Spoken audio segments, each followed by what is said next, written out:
Le money management. On en entend parler quand on cherche sur internet. Eh bien, on trouve à peu près de tout et de n'importe quoi. Sauf qu'il y a quelque chose, une idée, quelque chose de préconçu qui ressort de façon générale. Un des plus gros problèmes qu'il y a avec le money management, quand on regarde dans les formations qui se donnent online, ou alors quand on regarde des vidéos sur YouTube ou quand on cherche sur Google, eh bien, je ne sais pas pourquoi, mais il y a une certaine raison générale, il y a un certain préconçu qui fait que, eh bien, vous devez appliquer le money management de la même façon dans tous les contextes de marché différents, comme s'il y avait une seule solution, une seule façon de faire du money management. Donc, c'est-à-dire que, en règle générale, vous allez voir que on dit sur Internet, dans les livres, qu'il faut jamais dépasser 1% de risque par position. Mais il y a quelque chose que personnellement je trouve faux, c'est que on ne peut pas appliquer cette méthodologie dans tous les contextes de marché. Et ce qu'on va regarder aujourd'hui, c'est pourquoi, quand on trade sur les carnets d'ordre, eh bien cette règle-là ne peut absolument pas s'appliquer et que le money management, ce n'est pas une seule règle. Donc de se dire, je vais risquer uniquement par position 1% de mon compte. Le money management, c'est d'abord de comprendre le contexte du marché. C'est de comprendre que quand on va rentrer dans un trade, voici le contexte, voici le risque que je suis prêt à prendre. Parce qu'il faut toujours se rappeler qu'à chaque fois qu'on va rentrer dans un trade, eh bien, il faut avoir une idée extrêmement claire de ce qui peut se passer. Donc, vous voyez sur Internet, ils vont vous dire de façon générale, bon, vous prenez une position, exemple une position longue ici, donc on veut que le marché monte, vous mettez votre stop juste un peu en dessous des derniers plus bas et vous allez vous arranger que le risque ici, donc le nombre de ticks pour placer votre stop, eh bien, assurez-vous que votre profit, votre objectif soit au moins 2 ou 3 fois la distance entre votre point d'entrée et votre stop. Alors, chose qui est complètement illogique. Premièrement, parce que ça ne marche pas du tout comme ça dans le trading. Bien que sur Internet, on vous explique que si jamais vous risquez minimum, si vous êtes prêt à risquer 1, mais que quand vous gagnez 3, eh bien mathématiquement parlant, vous n'avez qu'un gagné un certain nombre de fois et puis de toute façon, vous allez finir positif. Oui, d'accord.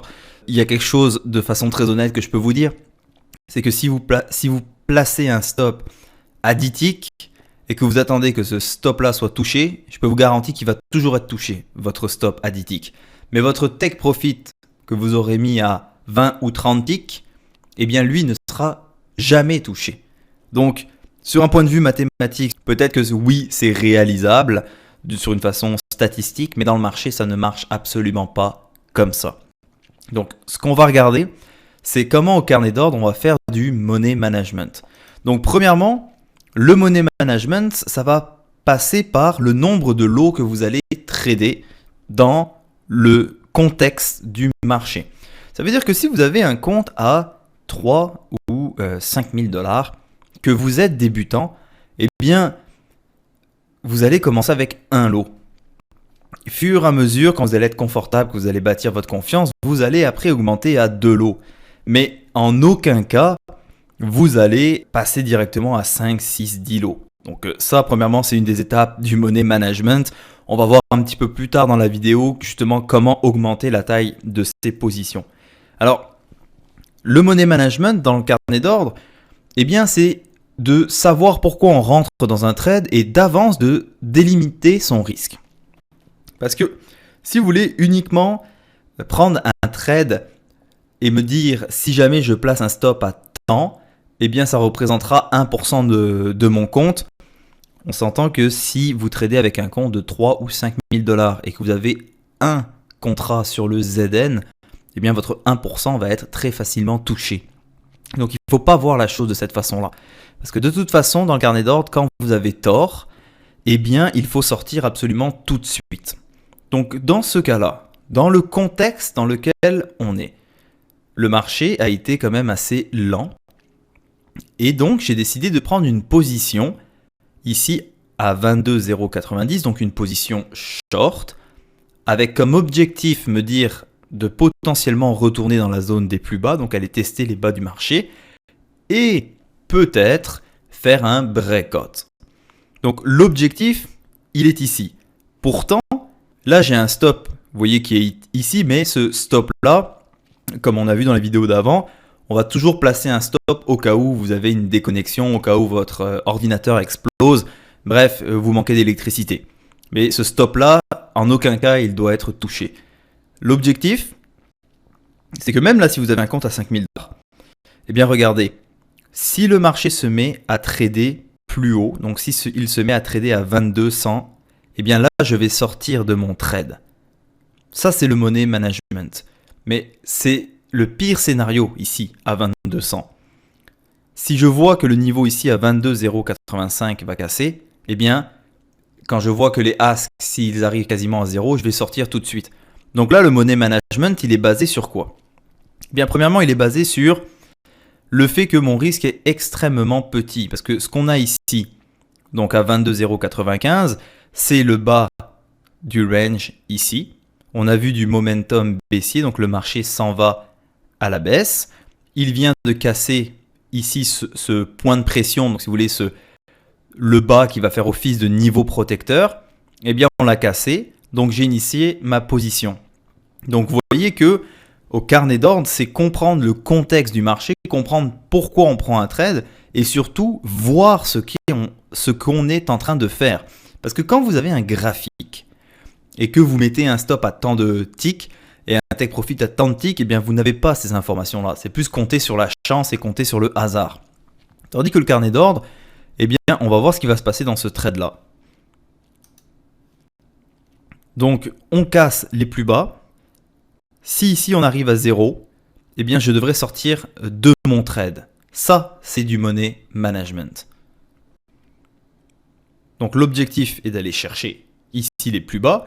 Donc je me dis que je risque soit 1 dans le pire des cas, soit je vais sortir sur mon point d'entrée pour potentiellement aller chercher les plus bas qui se trouvent à environ 5 ticks. Et si jamais ça fait un breakout, ben on pourra aller chercher 3 ou 4 ticks supplémentaires.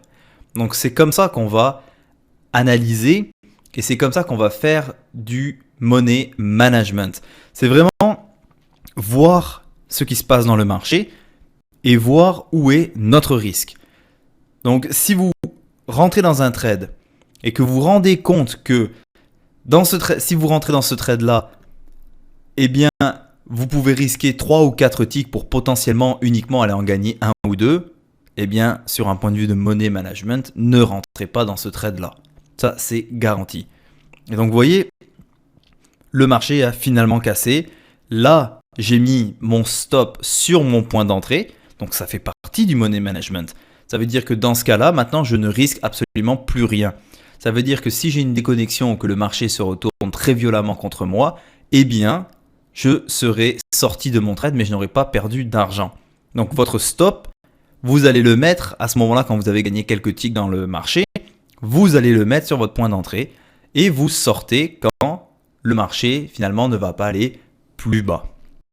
Donc le money management, si vous voulez, c'est vraiment la façon de comment vous allez regarder le marché par rapport à son contexte. Ce n'est aucunement une idée préconçue de vous dire bon ben voilà, j'ai tant d'argent dans mon compte, donc à chaque trade, eh bien, je peux risquer tant de ticks. Je suis prêt à risquer 5 ticks avec tant de contrats dans le marché parce que ça représenterait 1% de mon compte. C'est absolument pas comme ça qu'il faut voir le money management sur les carnets d'ordre. C'est vraiment, vous regardez le potentiel que ça peut vous donner et vous rentrez dans un trade si le risque total eh bien, est acceptable par rapport à votre façon de trader. Donc, effectivement, là, on a vu que dans ce trade-là, j'ai pris un trade. Si le marché ne cassait pas, eh bien, je sortais soit sur mon point d'entrée, soit à un tick. Alors, à ce moment-là, ça, c'est une façon de penser du money management. Parce que là, j'avais 2 contrats, mais j'aurais très bien pu rentrer avec 5-6 contrats parce que j'avais uniquement, dans le pire scénario, un tick de perte. Un autre problème qu'on va avoir si on applique la règle du money management, si vous voulez, une règle pour tous les contextes, eh bien ça va être que vous dites voilà, je peux perdre uniquement, on va dire, 1 ou 1,5% de mon compte par jour. Et que vous agissez avec uniquement des stops, donc vous dire si mon stop est touché, ça représentera 1% ou 1,5% de mon compte, alors je devrais arrêter de trader pendant la journée. Eh bien, dans le carnet d'ordre, même si vous commencez votre journée et que vous perdez un tick, le deuxième trade, vous le scratchez, le troisième trade, vous faites moins de ticks, eh bien, c'est pas grave. Pourquoi ? Parce qu'il ne faut pas s'empêcher de prendre des trades, évidemment, si l'action est là, s'il y a un bon contexte de marché, qu'il y a des bonnes opportunités. On ne va pas tomber dans le casino ou dans l'over-trading, ça veut dire prendre des positions pour essayer de se rattraper ou de se faire ce qu'on appelle le revenge trade. Donc ça veut dire se venger d'un trade perdant. On va essayer d'aller chercher des nouveaux trades un petit peu partout. Non, c'est pas ça l'idée. C'est que vous devez toujours prendre des opportunités s'il y en a. Donc moi personnellement, ça m'arrive aussi, je vous dirais un bon 25-30% du temps, de commencer mes journées négatifs. Ça veut dire que mon premier, deuxième ou troisième trade, eh bien ils vont être perdants. Mais je ne m'arrête pas de trader. Pourquoi ? Parce que, étant donné que mes trades, quand je perds, je vais avoir perdu 1-2 ticks, eh bien si je vois d'autres opportunités, si je m'étais arrêté en disant bon mes 3 premiers trades ont été perdants, j'arrête de trader pour la journée, eh bien j'aurais loupé les autres trades qui eux m'auraient rapporté 5, 6, 8 ticks.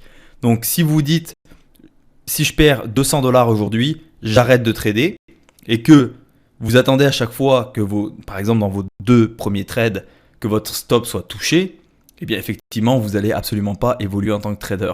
Donc le money management, ça va être aussi de se dire mon premier trade j'ai fait moins un tick, mon deuxième trade j'ai scratché mon trade, eh bien c'est pas grave, je continue à analyser le marché pour voir si effectivement maintenant je vais avoir des positions intéressantes à prendre, d'accord ?